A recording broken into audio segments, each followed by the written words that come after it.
Au loin, on voit l'horizon sur la mer. Un peu moins loin, mais au dernier plan, cachant un peu cet horizon, on voit une jetée qui part de la côte à gauche et va vers la mer à droite. Si on regarde bien, on doit voir quelques silhouettes toutes petites sur cette estacade. Sur la côte, des pins, comme une petite forêt, quelques rochers aussi, entre le sable et les arbres. Le ciel est totalement dégagé et sur la plage, c'est marée basse. Au bord de l'eau, le sable est foncé parce qu'humide et on distingue sur les rochers et la jetée le niveau moyen de la mer à marée haute, entre les parties plus souvent immergées et celles rarement ou jamais immergées. Cette photo en paysage n'est pas droite, elle est inclinée de 15-20 degrés, si bien que si l'on prolongeait l'horizon à gauche à travers les rochers et la plage, il sortirait du cadre à mi-hauteur, tandis qu'à droite, il sort environ au tiers ou quart inférieur de la photo.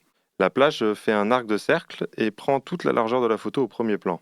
À ce premier plan, on voit aussi quelques rochers au milieu de la plage. Sur l'un d'eux, au milieu de la photo, un enfant cheveux bruns avec une veste sans manches orange, main dans les poches, penché et accoudé au rocher. Sur sa droite, un peu derrière son épaule, une femme avec une veste orange à motifs noirs et blancs, cheveux bruns, mi-longs, légèrement ondulés par le vent. Ah non, pardon, en fait, c'est bien qu'une seule personne qui prend appui avec son bassin sur le rocher. C'est un adulte, main dans les poches, d'une même veste sans manches orange, à la même taille enfant. Elle paraît petite, mais pas tant que ça non plus. À sa gauche, dans le coin inférieur droit de la photo, la même veste orange que la femme, mais comme abandonnée sur un rocher. Les cheveux ondulés par le vent aussi. Par contre, il a plus les cheveux bruns, mais verts. Je dis il n'a plus parce que sur les deux photos, c'est moi, au même endroit, à quelques mètres près, mais à 30 ans d'écart. La première photo, elle date de février-mars 92 ou 93. L'autre à la même période, mai de 2023.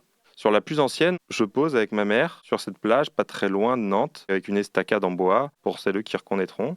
L'appareil est posé sur un rocher avec le retardateur. Sur la seconde, tout pareil, mais en fait, je suis seul. Comme je l'ai déjà évoqué, ma mère est décédée l'année dernière et quand j'ai commencé à réunir des photos pour constituer un diaporama de sa vie pour ses obsèques, je me suis plongé dans pas mal d'albums photos, physiques ou digitaux, et je suis retombé sur la première photo. Il y a quelques années, j'ai fait une série d'une quarantaine de photos d'autoportraits, plus ou moins décalés, un par jour jusqu'à ce que je n'ai plus l'idée du confinement. C'était un moyen pour moi de ne pas arrêter de faire de la photo pendant cette assignation à résidence. Ça a aussi été une occasion de faire autre chose photographiquement, même si j'en avais pas vraiment pris conscience. Me mettre en scène et me montrer au public, ce que je n'aime pas vraiment. Et puis j'y ai pris goût.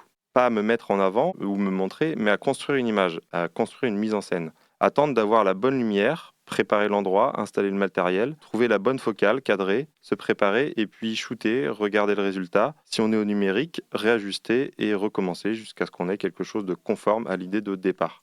Conforme dans le propos, mais pas nécessairement dans la forme. D'ailleurs, parfois, pendant la préparation de la photo, viennent de nouvelles idées pour alimenter la photo ou l'épurer. C'est assez ludique.